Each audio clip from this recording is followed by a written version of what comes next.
Hello, welcome burakeye mwese mukuri ibiganiro vya Buja Hit TV. Nitwa Isaac Classic, ariko muzi turi kumwe na bantu mukanda za kwambara inkofero abantu boy mumbone man ni hatari. Turi kumwe na KiriKou nkuko twabamenyesheje kuva hirya y'ejo twarabavuze ariko kandi ndamenyesha yuko turi kumwe na Beni ajerekana kwa kanya kwanza uvugisha abantu bawe man. Amahoro nshuti bakunzi ba Buja TV, turaramukije n'abakunzi ba Bantu Bone, bakunzi ba Buja Flavor, kandi nizere ko uno munsi show iza kuba fire, kandi turizera ko KiriKou no munsi araza kubatera inkuru, ko yabinyemereye ko aza kubatera inkuru no munsi. Sije naraga KiriKou cyane kabisa. Isaac mwere Mike abaramutse. Okay, nice kabisa. Mwabibonye ibintu byatanguye, turi live kabisa. Icyambere ntangura kubibutsa nuko utibagira kugira subscribe, like na share kuri channel yacu ya Buja. Subscribe. Behaja kuri Facebook bagira subscribe. Kuri Facebook bagira like, bagira j'aime, bagira follow me. Gira mu following kugira ibintu bimeze neza cyane. Murakoze cyane, ndabona mwagiye muratagiye kuza kuri line muri benshi cyane mu bikore rero mutibagira kupartager link y'ikigano cyacu no munsi kuko turiza kuba turi kumwe na KiriKou. Hari ibintu byinshi cyane mutazi kwa KiriKou, hari ama stories menshi tuza kumubaza KiriKou nkuko vyama imisi yose. Reka duhere ngaha rero, reka mpere kwanza kumuha ikazi KiriKou. Aja niseme salamu alaykum. Salamu rahmatullahi wabarakatuh. Bite boss? Salamu. Wewe sana KiriKou? Akoze cyane. KiriKou. Ndishaka kwanza kumenya source y'izina KiriKou ryajiriva. KiriKou bisigura akiliku. Ni KiriKou espace a hanyuma akili. KiriKou espace a espace kill. Oh yeah. KiriKou akili. Non, ni KiriKou espace a espace kili. Bisigura KiriKou akiliku. KiriKou akili. KiriKou. Yani ubwenge burenze. Ubwenge bunini. My God. Source izina ryaje gute? Ryavuje gute? Ninde yari kutazirira izina? Mbona abantu bari ntaziriye ngira bivaye no kuno bambona. N'abantu bagutaziriye ngo n'abantu bamutaziriye. Shaka kumenya umuntu wa mbere akwiye ati wowe kuhera no musije ndakutaziriye KiriKou. Hari habaye iki, wari wakoze iki? Mbo kubera ko nje nari umwana kandi nivyo nari ncabwenge. Nari ndavyumva ko nari ncabwenge. Umuntu wa mbere atangwe ku internet yitwa Tani. Byabaye no kuntu yabona ukuntu ari mbayeho, maze ko uri umwana muto ukabaho wimenya uri umwana muto cyane, urumva ko ubufise ubwenge bukuze cyane, kubera ko hariho n'abagabo bibananira kwibeshaho kandi bakoze. Urumva ndibaza ko yabikuye muri ivyo. Wari ufise ubwenge bwinshi cyane, je mperaho nyene. Ubwenge bwinshi wewe waravyibona ko ufise ubwenge bwinshi cyane KiriKou? Apana, ndabufise.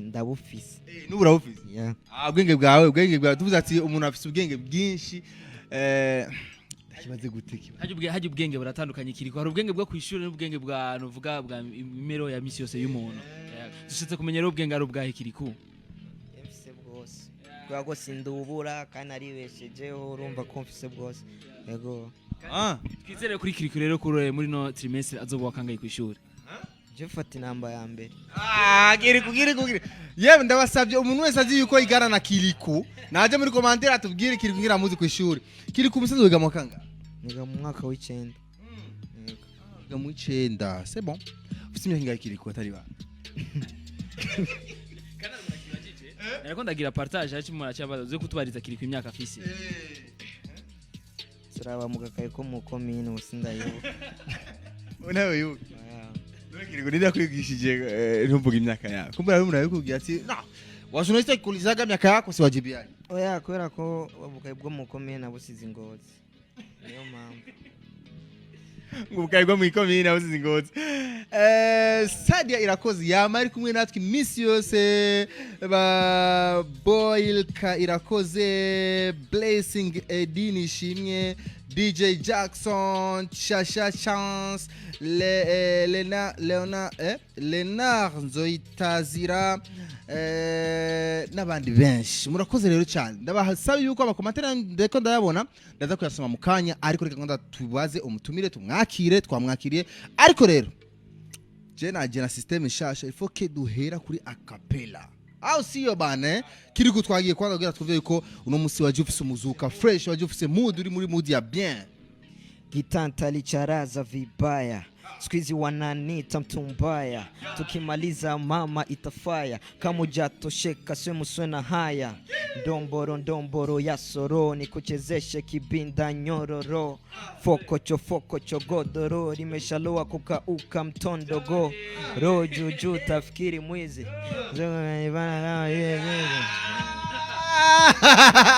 indirimbo wallahi KiriKou amechange. KiriKou indirimbo shasha cyane. James mistari myinshi kubera ko kuva na kera nararonka abantu bamfasha, nayisanzwe ufise indirimbo nyinshi, amakayi narujuje, birashikariye nkagira muzo nari mfise cyangwa mu ndirimbo mfise zishasha. Yego noma sana. KiriKou, je kibazo cyane nshaka kubaza, kubera iki ukunda kubaza kubera ko ukunda amarap igiswahili? Niyo korohera cyane kuruta ikirundi cyane? Mbonizi kirundi ndazigira, ariko umuziki umwe wese afise imipango yiwe. Mu kuja mu kintu babanza kuraba ati je mba nshaka kwanza gufata aha amagerageza ahandi, kandi uravye ko igiswahili kiragera kure gusumbya Kirundi ni ngahe wacu no mu Rwanda, kandi ugerageje kuraba mu Rwanda si cyane wadusupportinga cyane, ari igiswahili kirafise ingufu gusumbya Kirundi, ariko ntibisigura ko ni Kirundi ntazokiririmba. Ndafise indirimbo z'ikirundi kandi vuba zizosohoka inshallah. Indirimbo z'ikirundi gusa, hari indirimbo imwe y'ikirundi nkunda ariko bamubwira featuring yaraberewe, ariko gamana yo indirimbo yitwa indirimbo gute unamanirabire inamanirabire. Yo mana yanje ndagusavye Scott ndondera iyo ndirimbo unama hama tutishiramo mukanya twaruhuka gato gisha kwanshira iyo ndirimbo inama kugira unamanirabire ngo uname ivyo Isaac warazi kunama wewe.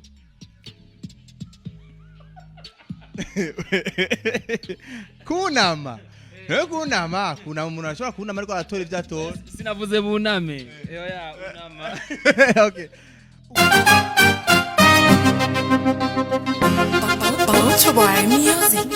Nukuri ndagusabye kwanza dushijeho gato, kumbura abantu bashobora kuvuga ati no uriko ratubesha. KiriKou tuimbie kidogo kwa ile nyimbo please. Let's party just me and you, babiri rena nije nawe, jegeza kujya nyene uhora ubikora, nka kwa kundi gutuma nakurekura, bandanya unyegera twivyinira ingwatira, for sure singeza kugukatira, the way you shake your body ni boom boom, Rude boy ncanibonera imaroon. Ibintu biraza kuba bitoroshye cyane, turi kumwe na KiriKou akili iyo babaza ibintu byo babigize umuntu, no bagije ikintu kigize KiriKou nka wewe wiravye kunumeze ugizwe n'iki KiriKou? Ugizwe n'urukundo no kuba mana, ari kintu wibagiye ugizwe n'imistari myinshi bro. None kenshi KiriKou gishaka kumenya, kenshi uri kurandika imistari yawe, kenshi imistari yawe uyandikurihe? Kenshi za mu maka ubumeze gute? Ushavuye, uryohewe, uri muri toilette? Hari umuzirinde nigeze kwaza ngo je amavina aza ndi muri toilette ndakurahiye ndiko datimizigo hari ahantu ati je amavina shaza kabisa cyane umenga no kwandika indirimbo n'umunani kuri KiriKou. Amavina kenshi imistari za kenshi uri mbo jaho mba ndi hose biraza. Yego mood na kimwe kinera mood kisi jenda yaman. Yego kugeza kuri umwanya KiriKou afise indirimbo zinga nizi ndavyizi ngo zirashika nka 5, ariko ntashize mwizo twarimbanye n'abandi bantu. Yego okay, ndazi ko munyotewe cyane gushaka kumenya ubuzima bwa KiriKou mu majambo make. Twarashizeho kuri YouTube yacu ubuzima bwawe, twaragije nari cikingozi yemwe ndatohoza aho KiriKou yaryama, aho yabayeho, nyine byagenze uko byari bimeze, uko no bari kumwe wese nabo KiriKou yaheraniye, kandi KiriKou barakwishyuza ingozi KiriKou waza n'abamperaniye So nice. Ndazi yuko mushaka kumenya eske burya buzima kiri kutwerekanye eske c'est vrai KiriKou for real burya buzima ni kujya nyene ujya mu tipe yabitubwiye canke hari akantu yongereye ko canke hari akantu yagabanije ubu hari akantu yakuyemo ha ariko bijya byose mu majambo make bijya byose nivyo ya nivyo bijya byose nivyo mu minota mike nari kuri Instagram ya KiriKou nabonye umenga ari kuba followers bagera ku bihumbi 7 hama akaba afise post ya majana 2 hanyuma akaba afise 0 following kubera iki KiriKou nta muntu numwe ara following même Big Fizo why même Dapoje même Endo Mike ari umuntu mbona umenga bari kumwe nawe umwanya wose KiriKou je tubwire kubera iki ata muntu numwe ara following kuri Instagram ndamenya aho bafyonda mu gufollowing yo naramenye ngene ba following KiriKou ndamenya aho bafyonda mu gufollowing hewe mugenda kuri Instagram ya KiriKou mu biharabe oya ndugwe nimba ariko araba live mwandikira umwana ati umwana bagira gutya mu gufollowinga nice KiriKou atubwiye ati ubuzima bwose twerekanye kuri YouTube buja hit niyo TV yonyene imaze kwerekana ubuzima bwa KiriKou apana byo rero kuvuga ngo jana ciye hano kuko twarekanye neza aho yagiye araba utarabibona rero uja kuri YouTube we kurikana raba ama video yose amaze kuja kuri YouTube manuka ucubona ahantu hari ubuzima bwa KiriKou turageza kubushirako hari ikintu rero cyateye impari zidasanzwe hari n'undi yankurikina inbox kuri WhatsApp ati Isaac please hari ikintu gishaka kumenya gishaka umunsi we muzo mutumire KiriKou atubwize ukuri ikintu kiri hagati yawe na Satbi kuko ujya muhungu yarabivuze neza ati KiriKou kugira shiki Bujumbura yatangiye kwanza kuvugana na Satbi KiriKou tubwire fresh iyi photo byari bimeze gute wabonye na Satbi gute mwavuganye iki eka nibindi tuheranye kuza kwa Satbi ibindi tuza kubigaruka bo Satbi nkuko yari umusani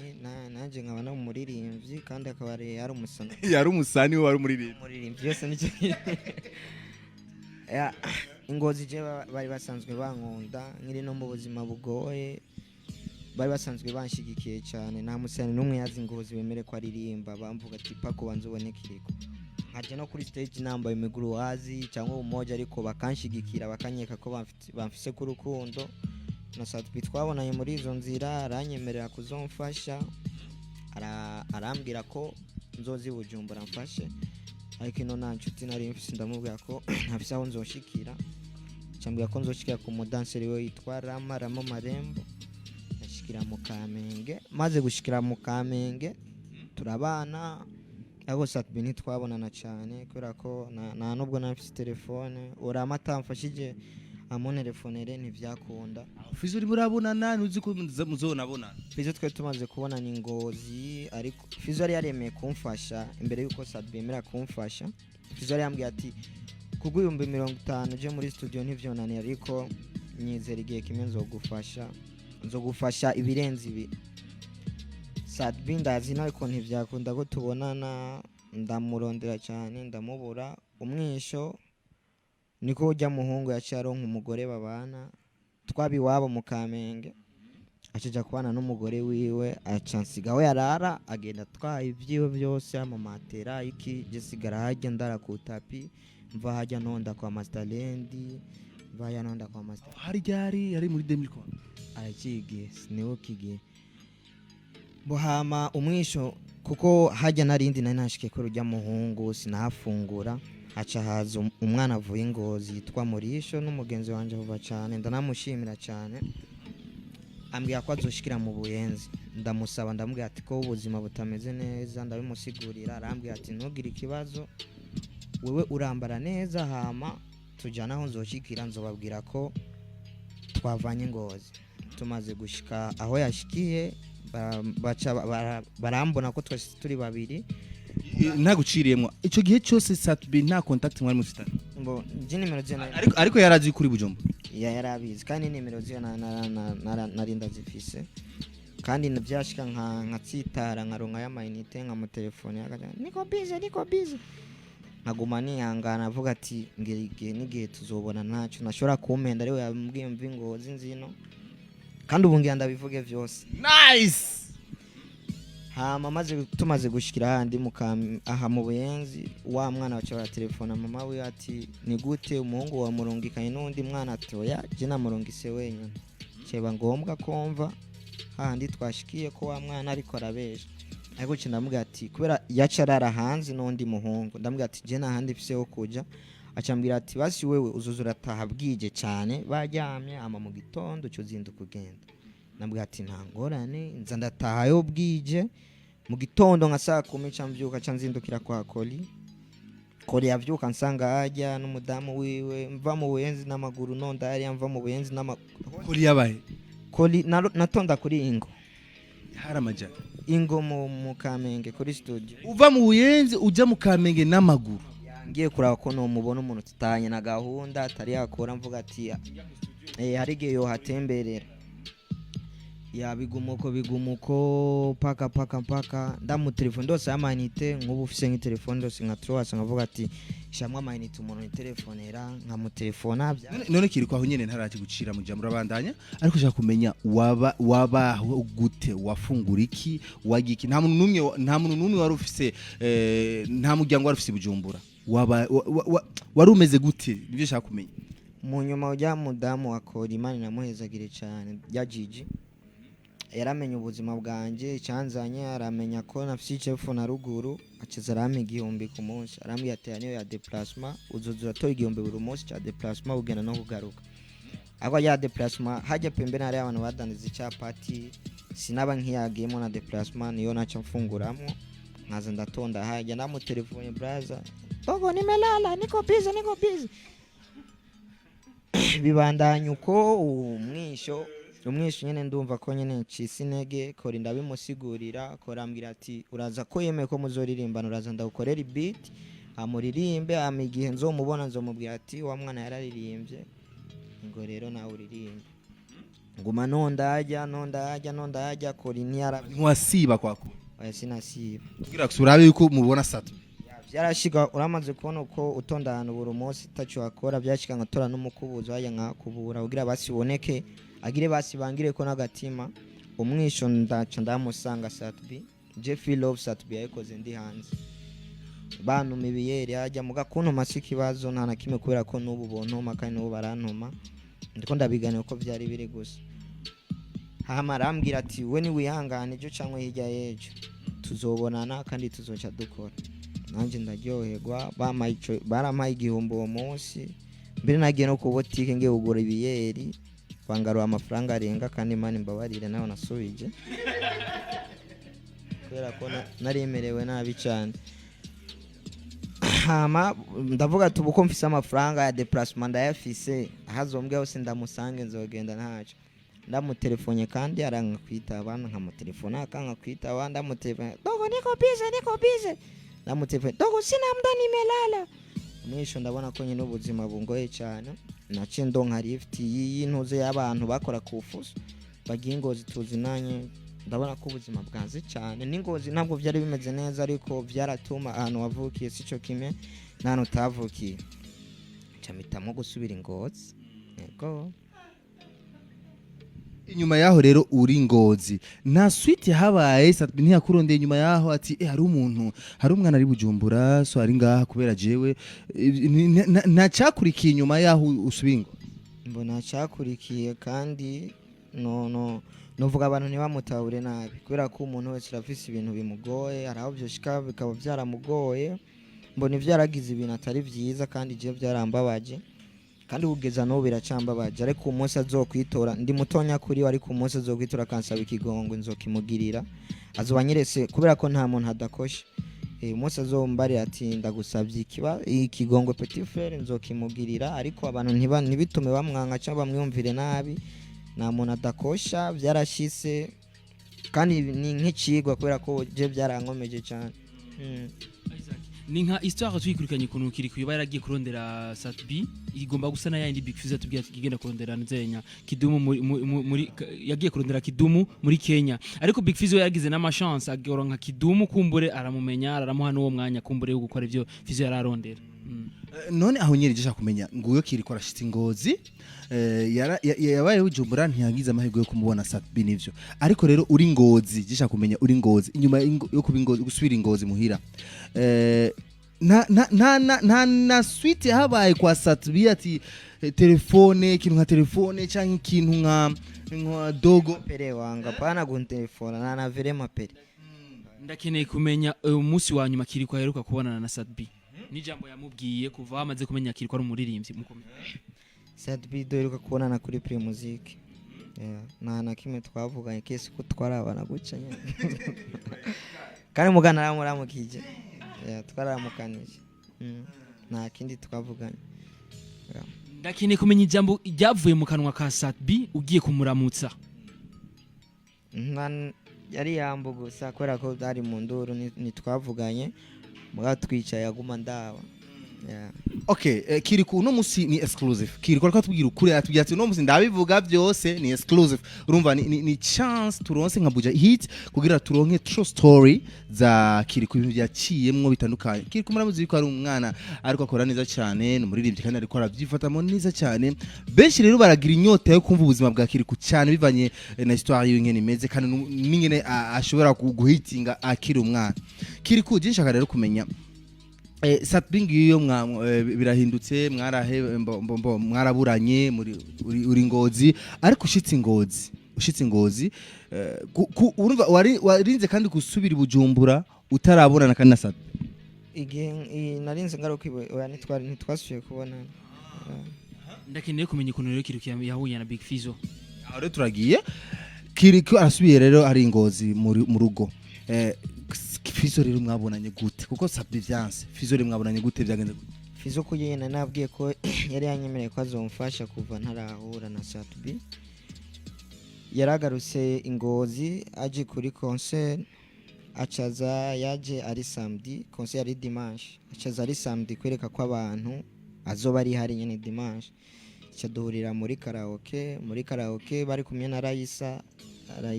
kuva kera yamya munsabira ubufasha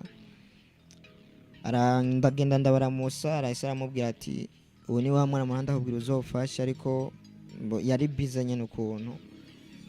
hama Raisa ndavyuka cyama 5000 hadi muri karaoke nari napanze ko nza gusaba ndirimbe kubera ko muri karaoke ni bari bakinyemera ko ndirimba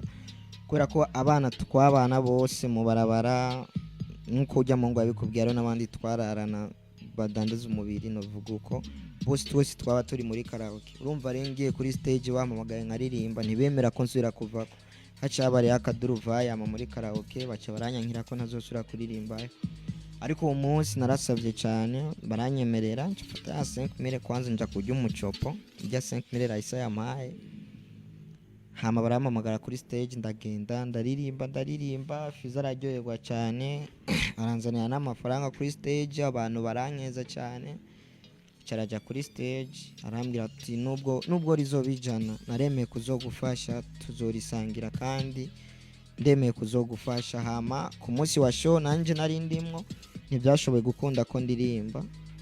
baranyankiye kubera ko umwanya wari muto candarira maze kurira Fizzo carabona ko nariza yejeje ku concert acaramamagara acaba akaduruvaye abantu kura bashaka ko bifotozanya nawe Fizzo caraja kuryama agiye kuryama icanguma ngaho narayisanze ngo araza kuvyuka ndaguma ngaho paka burira barahise barambwira ati taha ndamwe ati ubusifisa aho notahize isaha camadimire nje gufata ihotel kandi je nanje urumva na hotel nari gufata nari nkeneye cyane dimire bwake ndiko ndatembera gucyo nyene tiro mu maso gucyo nyene buca ntembera mvuga ati adimire ejo nzora bico ndayakoza buke acenja hajya wabonye nagura amarungu kubera ko hajya naraca abakinyi bariko bararekipera nabona baba biterese imirete umurete ungana gucyo mvuga ati nanje ujya umunsi naronse amahera niwo nzovyukira ya dimire mu gitondo acenja gufata umurete wa 5000 ndawujya urananira nshinja guhamagara abana twararana baca barawumara barawujya amajinca ngenda ku hotel kwa Fizzo sangane baravyuka cyanicara mu gazo cisanga nasinziriyemwo Fiza je rero acaramvyura nce ndamuramusa acambwira ati kweki warayenga acambwira ati ya sinarayenga naje mu gitondo naratashe nyenda mbwira ko natashe kuryama yama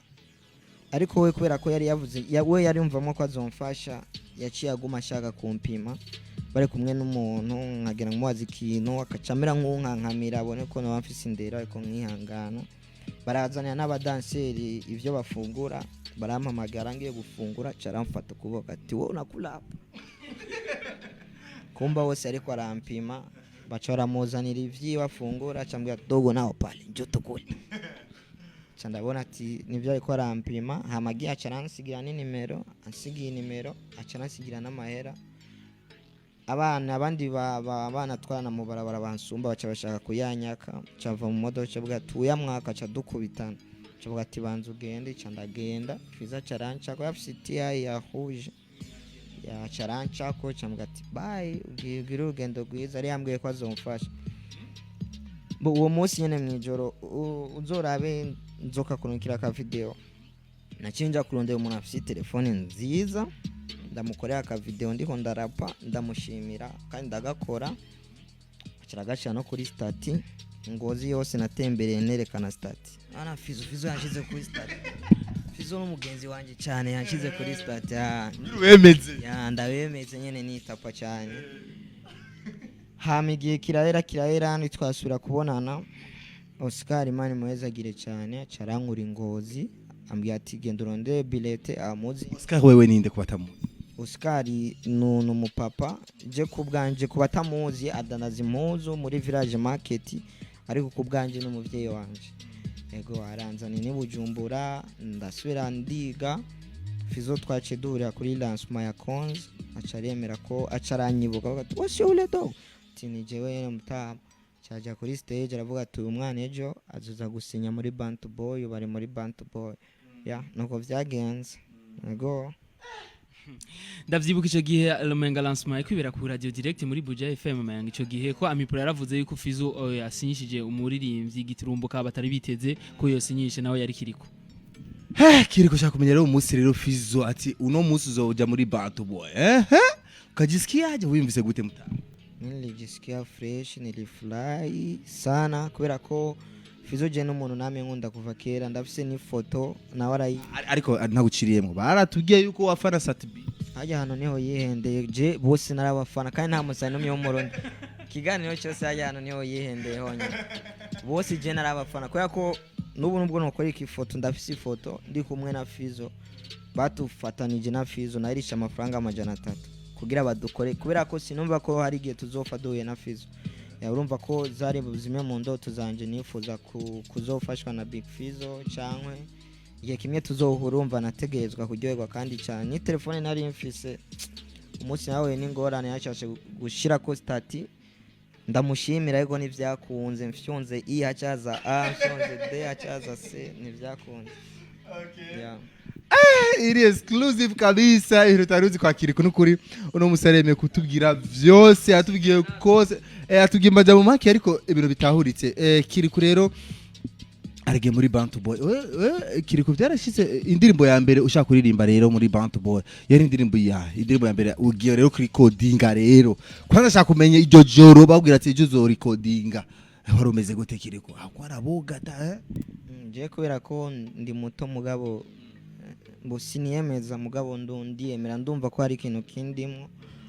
ntabwo banagize cyane ariko nategezwa kubugira kuko niryo rya mbere nari ngiye muri studio nkijya kina namenyereza studio zimyujari ya mu producteur ngaha ari uruhome mugabo yoyo mwaba muri kumwe guca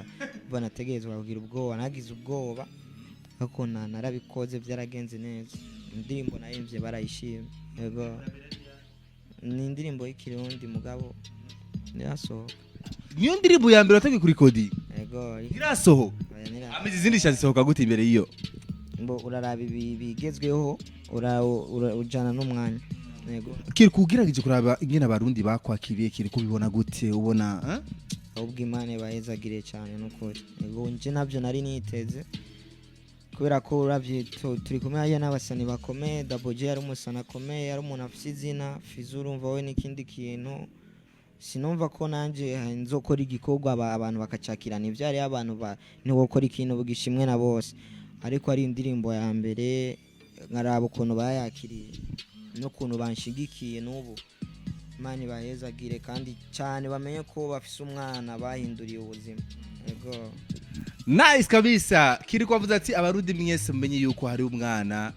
mwahinduriye ubuzima ariwe KiriKou rero KiriKou commentaire ni nyinshi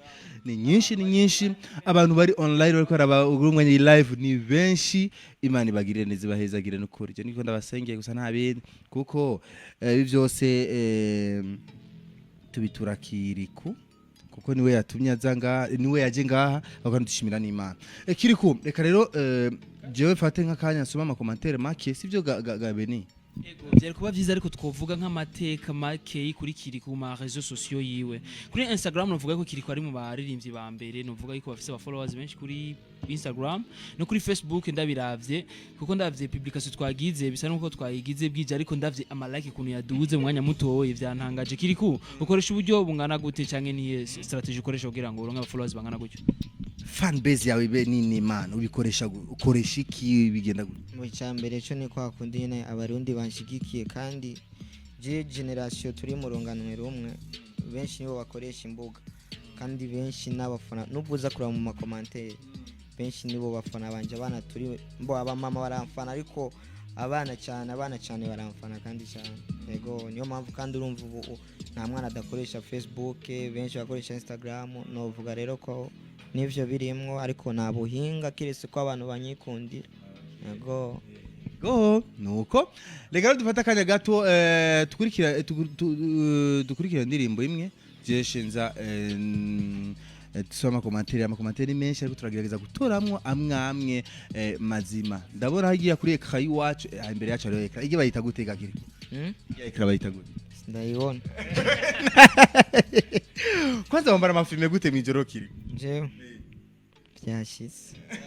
baba bwati ngwisa silva ko cuma muga uri bukana fizo mukuzanga ni bya fizo okay nice reka turukire gato tukurikirana indirimbo Soma Number ya Soma Number indirimbo ndaje hari ikintu ndayivugiye ko ariko kandi bana yamudanga mu commentaire yanyu kandi nakiriko cyatubwira inimero akunda mu buzima bwiwe inimero nkunda mu mugongo cyonda 12 kubera ko kuva na kera je ndumukinyi wangu ajya komera nambara 12 yego mugano bwa mbere mbonye umukinyi ari hanga KiriKou yambara duze ku mugongo ingoro kandi oya ahubwo yambara disi nka Messi bro Messi n'umufana Messi Cristiano uri Chenda wafana utwaye Ballon d'Or niwe mfana araze gusa kuvuga ijukuri yaze kuvuga Cristiano ko arazi ko Fizo akunda Messi nivyo uyu mwaka ndi Messi muga mundi mwaka Cristiano niya yitwara nzo bandi Cristiano oya wero ntushoboka reka sebe dukurike Soma Number mukatra gusoma commentaire yanyu hama tubana ikiyago cya turi kumwe na KiriKou akiri kuva muri Bantu Boy bimeze neza cyane murabibona namwe ko ibintu ari fresh Ntai Soma Number niyo song yariko iravuga Soma Number ngo namba 12 Ntai Soma Number 12 Beguza abari abakinyi bangahe bambara numero 12 bo muri Champions League ndabibuka abozi natubwira umukinyi w'intamba yambara 12 umukinyi w'intamba yashatwo yari jewe mugabo navuye ngo yariwe ngo ariko yarabivuyemo nice kabisa turabona ikiyago cyacu na KiriKou rero amwe barinje ariko arakora cyane kandi indirimbo nke ariko ramaze go natakujua idea y'indirimbo ya Soma Number wayikuye hega KiriKou nindi yayizanye idea kuko uravye iyi ndirimbo ngene ndayiravye neza umenga wari hano mu mayarara kwa washaka kwerekana iki neza na neza kuko kandi indirimbo benshi barayisiguye ko ari beef wari kuramukubita sat B bro kandi kubera wari this is nani double J juice nani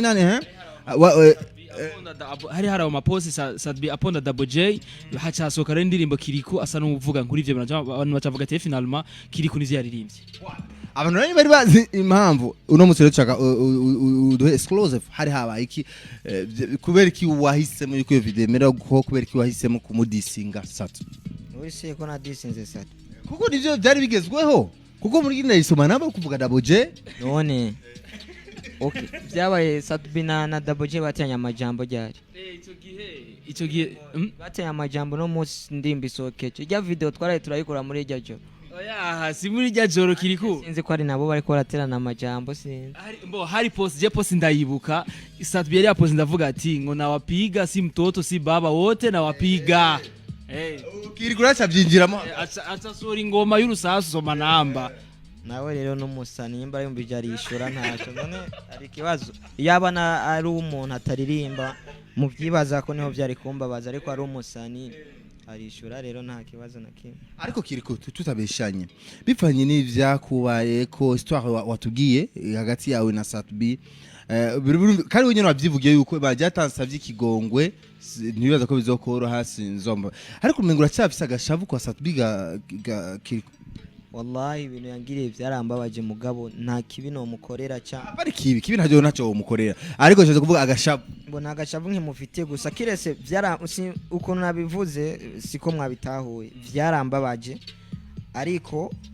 ansabye ikigongwe vyotuma ndavyibagira ariko nta shavu namwe ndamufitiye kubera ko tunahuye ndamuramutsa nkamwubaha nangorane nimwe kandi nawe arabizi ikintu nahuye nahuye yuko KiriKou akubwiye ati je nta shavu mfise gusa je kugira ngo ibyo bintu sigume ndavyibuka nuko yoza akansaba ikigongwe amabigahera amica kigongwe rero nkeneye kumenya KiriKou kugira ngo ico kigongwe azogisaba mu buryo buciye gute sishaka ko bipostinga kubera ko no mukunza niyo bujumbana ya postinga avuga ngo ari umwana ngira nzane oya kujya nyene yambwiye ati uraza niko yombwira ati petit frère bihere kubera ko si mico myiza bari ko baratwereka kubera ko anyerese ibintu nkiba ariko anyereka umutima wo kuzogira nanje abandi nzoba nsumba ariko abikoze akambwira ati ndakubabariye biranyereka ko atari vyiza nanje ntategezwa kubikorera abandi kubera ko nawe abonye ko yakoze amakosa ego nice kabisa rero tufata umwanya muto cyane dusoma commentaire mu commentaire ariko aravugwa cyane ariko arandikwa ngaha abakunzi babuje TV muri benshi cyane kuri turabashimiye cyane kandi bivuga umutima reka duhere hasi tuduga hejuru ku commentaire agezweho ubu naho abatanguye namwe ndaza kubashika ko ntacyo duhere kuri Mubarak Ahmad ati KiriKou burya woba wibuka abahungu mwicarana kugira kurigara ngo burya uribuka abahungu mwicarana kurigara ryo kurubuye turagusabye nimba ubibuka ubavuga amazina yabo ihizere turagusabye ubidukorere twumve ko atwibuka bishobotse atubwire icumwe yagiye amufasha okay dushaka utubwire amazina ya bamwe mwatemberanye mwabanye mu ibarabara ariko kandi bishobotse utubwire kimwe umwe wese nimba wibuka umwe wese ico yagufashije babo ni babaye mu barabana baba boss ariko bafise umutima mwiza n'umubaraka ya Mubaraka harimo Mubaraka Usama Omari Shakuru Sharifu kintu nibuka bamfasha no ko bantiza impuzu ngiye muri show nigenzi bujumbura nje kurabasada nibo bantijije impuzu ngo my god nta muntu yo kwibagira ibintu nk'ivya Isaac Mubaraka we yeretse nk'umuntu avuye ngaha no mu kanyonsha agenda mufukamira musaba ikigonga kumbure KiriKou mubabarira sitaki matatizo na watu kiara ukasema komatere Douglas ati KiriKou usibye abasani ba Bantu Boy uyundi musani w'umurundi wifuza gukorana nawe ninde hanze hoho wokorana nande hanze nta sindabipanga gukorana nawe kubera ko ari ingazi negezwe kubanza gucako ama mu Burundi kubera ko yakwemo muri Bantu Boy wone fuza gukorana nawe ni Bidonda nivyo no kuri kw'Imana ari serieux cyane kandi naranabisabye no kuri studio c'est pourquoi abivuze je sais bien ko KiriKou aho urabona statizi wawe statizi wanje araziraba aka video nagize kuri studio no kuri kw'Imana jewe na ka video narakarabe ariko jewe Bidondo ushema ndamufana ni jenele chami nakupenda kukwambia vinanishinda, naenda huku na kuchungulia, narede huku na kuchungulia. Urumva nje ndi umufana wa Bidondo kandi nukuri kw'Imana turega apana kubera kaya ka video kuva kera hose kuva nk'ija no muri Bantu Boy nashaka ku ndirimbo yanje ya mbere na show dufise lo 14 sindabiserura ariko nshaka ko nzosaba Bidondo tuze twurirane kuri stage nukuri kw'Imana. Akaraka exclusive Bidondo urabisikia mzee baba. Bidondo ni star baba. Nanjye naramufana bro. Na Fizo ramwemera ko nibuka conference de presse Fizo yigeze kuja mu vy'umuziki bariko baramubaza mbo Fizo wewe ntihigeze abaza bacamubaza none Fizo yo kuhoze nibiki kutari kurabaza carabaza umuntu yariko organize yo nama ati uramuzi Bidondo uwo muntu acavuga ati sindamuzi Bidondo Fizo acavuga ati c'est pourquoi ntashobora kubaza rero utamuzi Bidondo bisigura ko Fizo nawe nyene afana Bidondo sivyo none ga KiriKou. Okay. DJ Jackson ati Imana imuhezagire Fizo kuri ico kintu yakoze. Urazi ba KiriKou buzuye mu gihugu. Urazi ba KiriKou buzuye mu gihugu ko bangana. Wanashaka no mu bindi bisata atari no muri music gusa. Ukuye umujene kure nkuko numuganda munini ku gihugu. Numuganda munini ku gihugu. Merci cyane Jackson. Undi ati Sadia irakoze ati nanje KiriKou ntawe narinzi kweri mugabo kuno mwanya ni ryambere ndamubonye numva ndyoheye ndamukunze hama ndamuhaye pole kuvyamushikiye byose nice. Undi ati Eddie Cliff Mutoni ati love from America USA. Be strong bro. Umuntu yaciye mu buzima ni ngombwa gutera imbere ntibifata kanya gato ntibifata kanya urumva n'urusasu gusa umuntu yaciye mu buzima bugoye. Mugani Peter ati nawe we pia uko Mugani Peter mwenga ni petit frère wa Fizo mutoyi wa Fizo Mugani wanje ibam dogo wanje. Mugani Peter ati na huko bro kwa bijui. Nice classic man ati wewe useki iyo mihari ni yiki kandi dushaka ko bro ko hari ico mpava ndakubaza. Urumva ngafise icyo ashaka kumbaza KiriKou mbaza ntakorane muri commentaire tuza kubisoma umwanya no twemerera.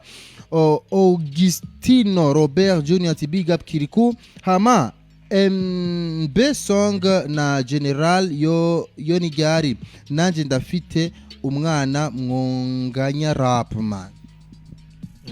Nawe ari tunganya rap kirese abiseguye nanje bisego anje mugabo nyimba hari ni byiza kwera ko kandi nzomubera akarorero keza ngerageze nawe nyene kumucira inzira kubera ko mu Burundi kenshi uri umwana biragoye gushika kure ariko nzogerageza mbikiyo c'abandi bana kandi indirimbo yawe na Fizo ngira mutungira nka vuba cyane yego aho nyene kuri rap turazi ko Big Fizo wewe yemera nuvuga Tupac Shakur mbe KiriKou wewe yemera nde turetse barapire bonga mu Burundi. Je nemera KiriKou nyene nemera KiriKou international bro. Je nemera KiriKou kubera ki general international obize goti na uri international bo bivana we nuko bitahura Okay. Alain Blaise Tuyizere ati KiriKou ndamwibuka Ingozi aje muri radio Umuco FM. Ico gihe nari muri stage kuri iyo radio. Yasanze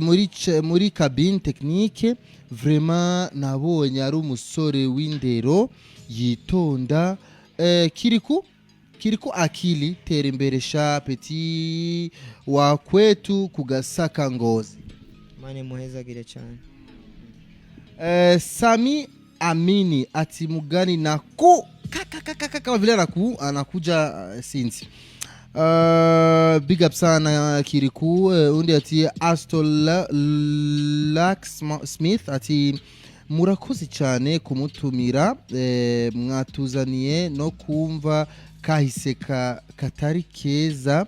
nta kwizera umwana w'umuntu arahemuka. Okay.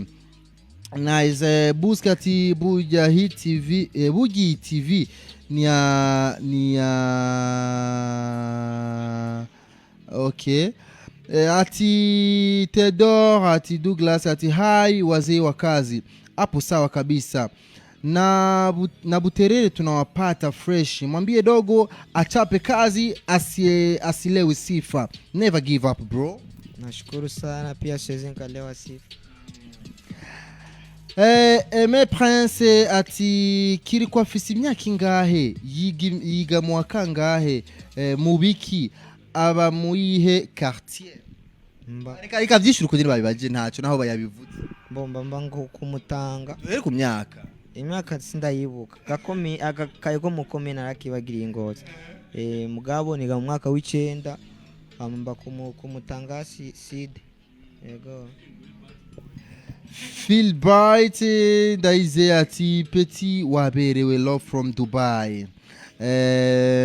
Tuko garu kamili, big up dogo langu akili unetisha. Sami Amini ati ndibuka wari waguriwe ipapa shasha. Ndaisaba Abdul ati big up sana Buja Hit TV, muraturyohera cyane, big up KiriKou, kandi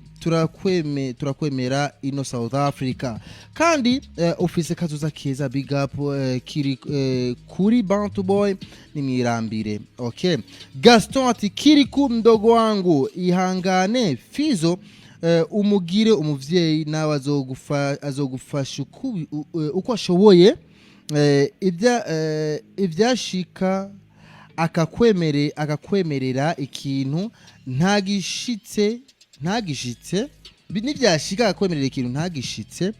uramutahura nawe n'umuntu ashitse kuvuga Fizo. Nta kibazo na kimwe kubera ko ndazi ko atonererana, icyo atazokora no kubera ko azoba atagishoboye, kandi umwana si umwe, aho hazogeza ndize ko nabandi bazokunganira. Yego. Karin Daize ati ndabaramukije mwese yambo yo Isaac Meru mukono, uwo mwana KiriKou kandi ndamukunda cyane, Imana mube hafi mu mibereho yiwe. Ego sha Karine, merci. Bioska irakoze ati Satbi, oh my god. Undi ati Ibrahim Karume ati hey bro KiriKou, respect sana, nakupata nipo pande za +25 Cape Town, okay, +27 Cape Town, yani katika music wa hip hop unaweza boy dogo janja, na wewe ni mamoja, na wakubali brother Fizo. I wish kuona amekutafutia collaboration na dogo janja au Young D kabisa, unaweza sio wale wakina fulani. My god. Rukuno Kelvin the hot ati tangazo, mimi ndio tapeli mkubwa mjini hapa, kwa hiyo kaeni makini, wewe hautatuweza. Nice. Freddy's Fefe ati KiriKou, premièrement toutes mes condoléances. Asante sana. Okay. Niyo nkuru Husna ati turagufana cyane KiriKou. Sharif Andi ati vipi KiriKou akili, uko fresh hama nice style my bro, hama shaka mumumbarize ati umuntu yitwa Sharif na Shakur wobu bibuka ni kihe kintu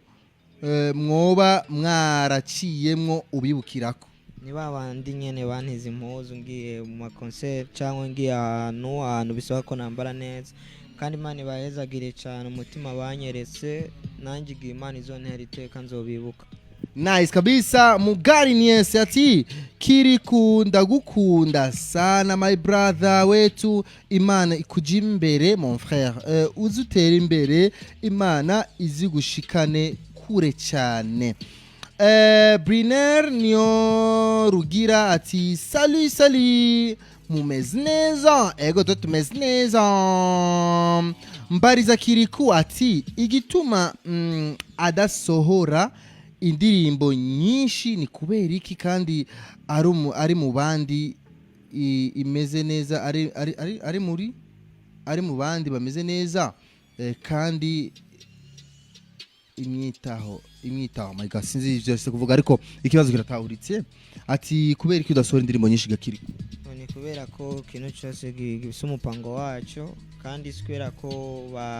badashaka kongera kure oya nuko ari byo bapanga kandi uko mfise abantwara kandi ikindi nacyo bazi baratabura ko niga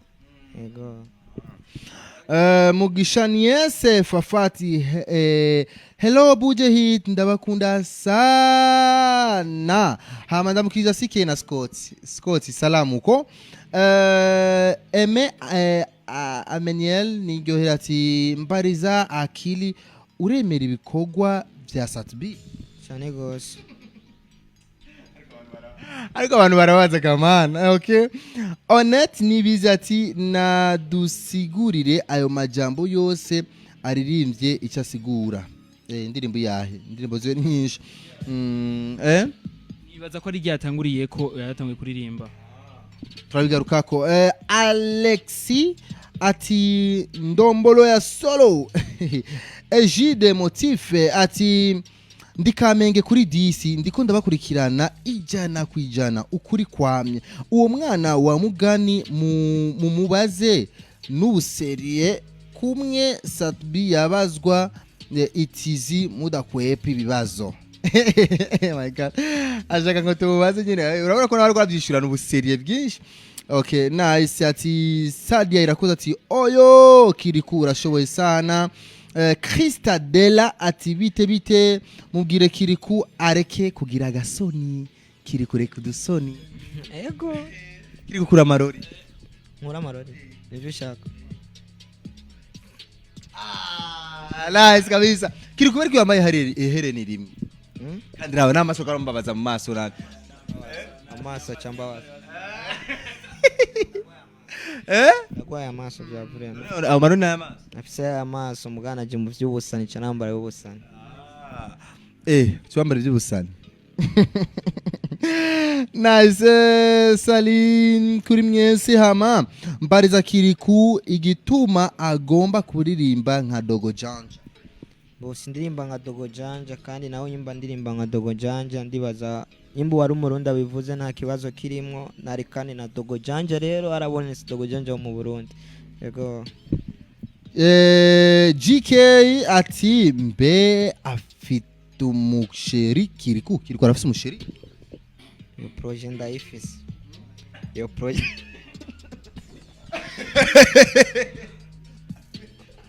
kandi urafise impamvu uriko urakorora KiriKou kwa tumkweli KiriKou no musine exclusive yo projet ndayifise mu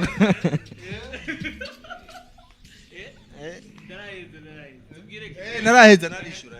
nukuri nibyo navyo nibuka sinubwo ko ndamufise nako namufise agasherura gafise KiriKou bebe arahari erega nta sori birimwo rega urakuze KiriKou nibaza uratse ko je ntagwaye grippe cyangwa inkorora ndazi ivyo nkoroye uramuzi twira umva cameraman fuka kwanza kamera gato tubigire byo kuvugira nga KiriKou kumbere nitwagira pause turaza kuvugana nana kimwe ari umukobwa none atari umuhungu ari umuhungu ku mukobwa nta kibazo gihari nubwo bari arahari jewe arahari navyo nibuka nikori reka tugeretse ngaho Alexandrine nijimbere ati sali imana izogufashe kuja imbere kugera kure nkuko twumva Bob Marley wiyubahe gusa KiriKou wiyubahe gusa ariko imana igufashe ugere kure nka Bob Marley yego murakoze cyane kurasamara sa wasamari kwaransamara okay nice Sadia ati bariza Benishi ko afise umusheri ariko gamana Beni babwiye oya gema none shaka ndababwire gute mana yanje oya Isaac bandanye babwiye kuri umusingo vraiment oya bandanye ma commentaire shaka mere nka KiriKou bashaka jewe musheri wanje ni si fresh ariko gamana Douglas ati KiriKou akili ari nka hamwe ushatse gusohora indirimbo yawe ukagomba ukagomba chorus y'umusani ugashaka chorus y'umusani w'umukobwa ubona mu basani bose b'abakobwa b'abarundi wo hitamwonde bikeneye uko indirimbo yawe ikeneye chorus y'umukobwa wo hitamwonde mu bakobwa baririmba barundi abashoboye ni benshi n'ukuri ashaka kumenya umwe atuvuga ati jewe ujya vraiment nkakuja avuga ati je bidondo namuwaza vraiment namfocus kwa jicho la tatu ni benshi mu bakobwa ni benshi shaka umwe ni benshi n'ukuri vuze nka batanu ni sawa umwe tushaka umwe gusa amajwi y'abakobwa batanu baja mu ndirimbo yego none sawa birakunda ariko tushaka umwe mbojesha ni kwenda mukunda cyane cyangwa Ashley Diva inde cyangwa Miss Erika cyangwa Stanishi tuvuga benshi muri bose turamo mboje Ashley niwe nkunda cyane aracyaba kubera ko mugabo atakiririmba muri mengo nakiririmba Shan Queen Jennifer ndamufana cyane okay ayo baby ati hamambariza KiriKou uko yibuka abo babanye mwibarabara arabibuka yabivuze urafise project yo kugira ico ukoranye nabo mwabanye mwibarabara ga KiriKou uravye no ku ma post merukira ko narabipostinze uko abatabibonye nifuza ko igihe kimwe nzokora ikigo gifasha abana twaye kumwe mu barabara ndetse n'abana bari mu barabara ndetse n'abatishoboye kandi biri mu bintu bimwe nguvu zo gukora umuziki ndetse no kwiga ego my god afise gahunda yo kugura iki kuri ivyo by'abakobwa nyene ari indirimbo mu ndirimbo KiriKou novuga yaririmbye arano yaririmbye avuga ati ngo niwe mtongoza daforoza akanipiga kwa kaba ni kapa afunika nikatereza daforoza ninde KiriKou kuwa wazi daforoza shaura ngomerekeje wa oyo patamo beni umva bakuzanira agafana sindamwibuka gusa ndibuka ko namuririmbye daforoza w'ingozi anipiga kapu waramudra nilimtongoza daforoza kanipiga kapa ilinichoma kisha nikasepa ila squeeze nikipita mtaa anashoboka mashuti ya mbari na kunguta hiyo ukipinga misijali mwenyezi natia baraka sawa rero chakumenya daforoza ninde Oza kanipiga kapa ilinichoma kisha nikasepa ila squeeze nikipita mtaa anashoboka mashuti ya mbari na kunguta lakini shawe uliwahi kumtongoza kakata ndio mwahuriye he na daforoza ngozi nego ngira bahuriye hahandi KiriKou yakunda kuja kwicara na babagenzi babo KiriKou bijya bihemenga byari bigoye ko umuntu kwemera KiriKou niyo mpamvu nyene ubu mbonye ashoboka muganye n'ibijya bihe byari bigoye cyane nawe nyene daforoza yari umwana wo mwibarabara nawe nyene ariko KiriKou ari yemera ndaki ari ihanga vraiment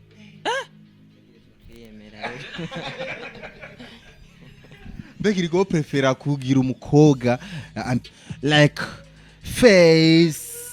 taille kwa bo ari muraje komanta baza ati ngo mbariza KiriKou ngo nimbafise abana banga kandi mwiza ingeso zo bafise nizo nyene ingeso tuzoyineza na ira ingeso mbi wawe ntango none ingeso niduhindura ni sura tuzohindurana gute tabia ngozi ya rangi mzee baba bivana nuko wewe wemera mugaji uko nemera nuko uko azohagaze neza kandi mwiza nyene okay ati KiriKou pole sana kumpoteza mama yako mpendwa kingine mu buzima bwawe ukundiki ukankiki bunda ndanga gushavura kandi ndakunda kuryoherwa KiriKou iyo ashavuye kenshi abameze gute yego KiriKou ashavura umwanya unganiki kanya gatonya cyane niyo mpamvu mbije na mwene wacu ibintu yangiriye mugabo umva ko byaheze kandi umva ko byari ibintu bibabaje cyane mugabo byaraheze shavura umwanya muto Isa niyo mungera ati KiriKou vipi nta bishasha vuba cyane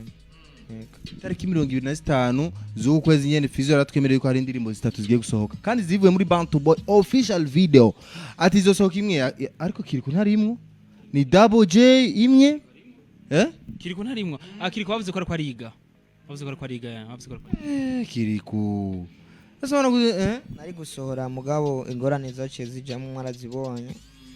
kandi ikindi nacyo n'ishure rimwe mu bintu bimfatiriye ariko ntirimbuza gukora umuziki mugabo nuko nivyo bapanze ntibisigura ko ari ishure canke iki nivyo bapanze ego Haruna Juma ati salut mbariza KiriKou Dafroza nta suite yiwe aranefona sinita okay David Press bagenzi ati mbariza KiriKou nimba ico yifuza kuba muri kazoza mu gihe naba ahejeje ishuri niwaheza amashuri yifuza uzobikiga turekana n'ivyo muziki yifuza kuzoba umuganga yego urabishoboye nizo ndoto turekanye n'ubwenge ndashaka kumenya arabishoboye bosinda umuganga ni sindabikora mugabo no bishobora gute narabikora mugabo ndumva ko nzobishobora wo meni gihutu no bikora none ari ikintu kizomugirira nabi no bikora bo biragoye ariko no bikora yego igisebe wo choza fresh nta ngorane n'imwe hari bisigura ko KiriKou wewe nta kinya afise kuko umuntu adafise ikinya n'umuntu byorohera kuba umuganga kandi ikindi naco kandi kuba KiriKou abo wa mbere mu ishuri nizere yuko bizobandanya no muri terminal. Okay GK ati jewe ndifuza ko KiriKou yoba umujama kuko ibikorwa akora ndabikurikirana ijana kwijana ndifuza kuba umufana wiwe mbe KiriKou nta team y'abafanzi bawe ifise group ndayifise WhatsApp yego okay duhe basaka nimero ka admin cyangwa admin yafise ba admin muga yandikiye kuri page yanje ya Facebook nangorane nimwe ndamwishura okay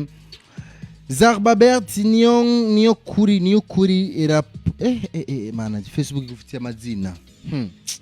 ati ndamukiriza KiriKou uti yoba afise abana banga oh my god ntabana afise Mbula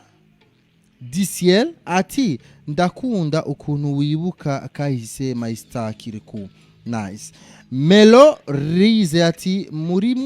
turimwo mumbarize abakobwa amaze kuryamana nabo boba ari nkabangahe nta numwe okay nyishira tahuritse nta numwe ayo baby boy ati mbariza KiriKou ati asengera he uti akabanzi arakarya akabenzi ngo akabenzi arakarya KiriKou asengera he akabenzi arakarya bose njya akabenzi ariko je senga hose nego ariko ndumumizirima ariko nsenga hose umumizirima ariko senga hose kuvuga navuke mu mizirima ariko nsenga hose bavuga ko ari amata n'ifana bidashobora kuvangika KiriKou kunda cyenda komeye mu nda rero kubandiza akabenzi nakugira oya ubone gusa ntako ndigera okay KiriKou biramaze gushika nk'inzoga KiriKou yego biramaze gushika no kuri ubwa mbere unywe inzoga wibise gute KiriKou gishaka kumenya situation warimo ingire wabyumve kuko reka natera inkuru aje ndasumbiza wanje je ntanzoga nkwa ariko je ndasumbiza wanje ya ne histoire ingene byagenze ngo ubwa umunsi wa mbere nkwe inzoga urumva yari kumwe n'abagenzi ariko mu mwanya muto aca yimvira yuko ari kumwe na Trump na Obama bari mu nama shaka dufashe tubwire situation warimwo wewe umunsi wa mbere nk'inzoga numvije twakoze indirimbo na Tupac kandi ndibaza ko ihari numvije twakoze indirimbo na Tupac kandi ndibaza ko ihari bazi kubera ko ngo byarabaye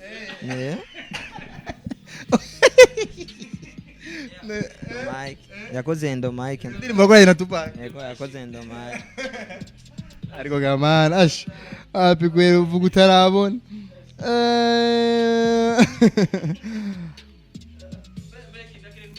ijya ndirimbo barimbanye na Tupac yaririmbye igitero cya kangahe cyambere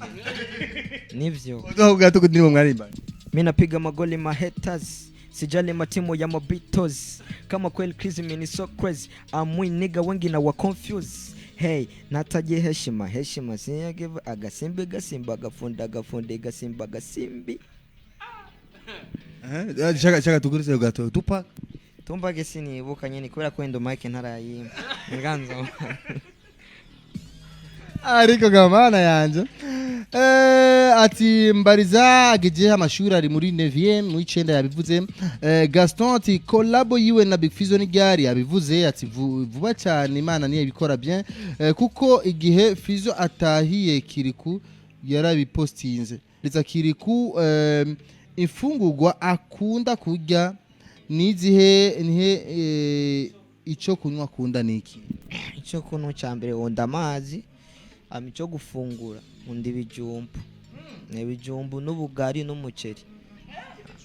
ibijumbu n'umugari aya yanzwa ari miraye ibijumbu aya n'umuceri ni n'ubugari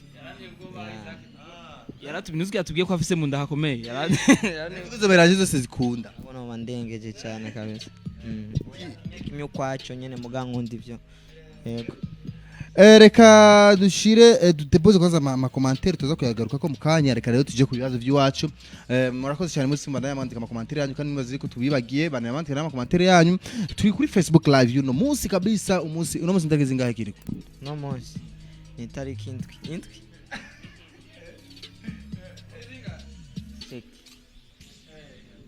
yabitoye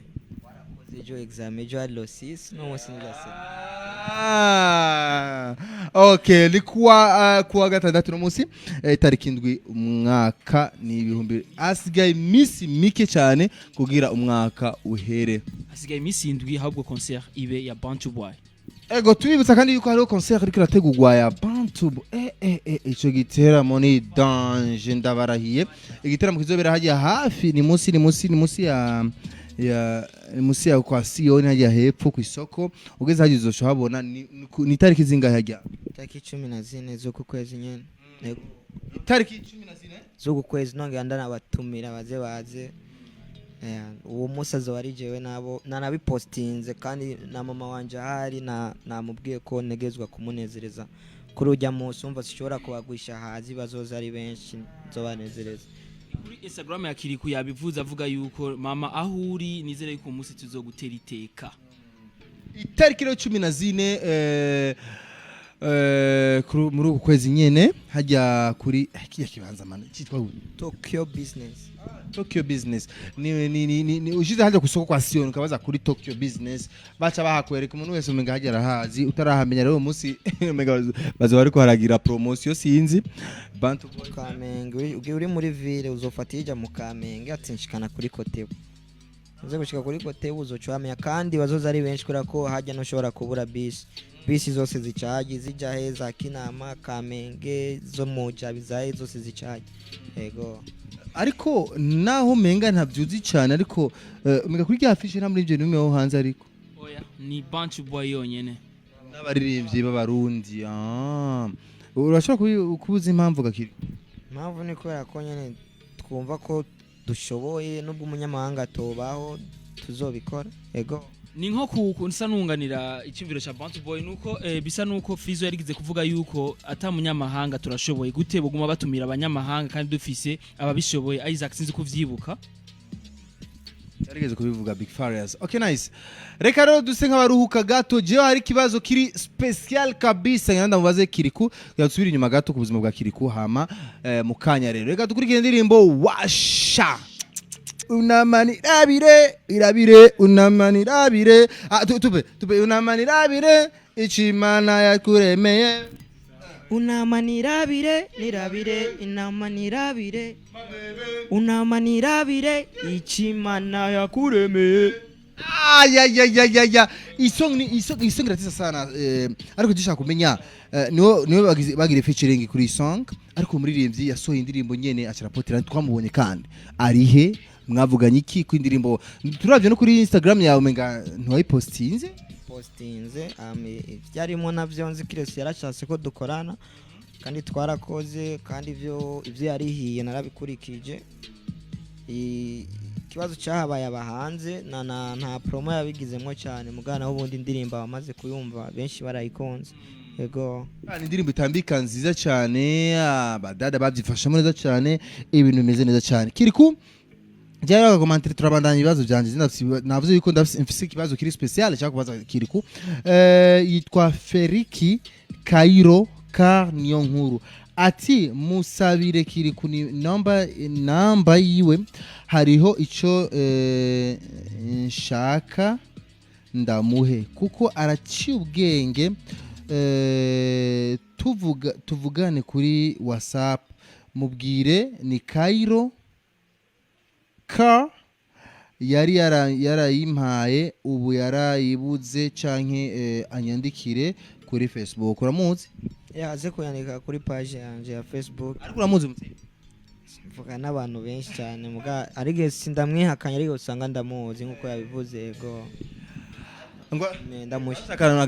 ndamushimiye $100 bro cyari cyo cyose muga kungira ko umutima nico gikora.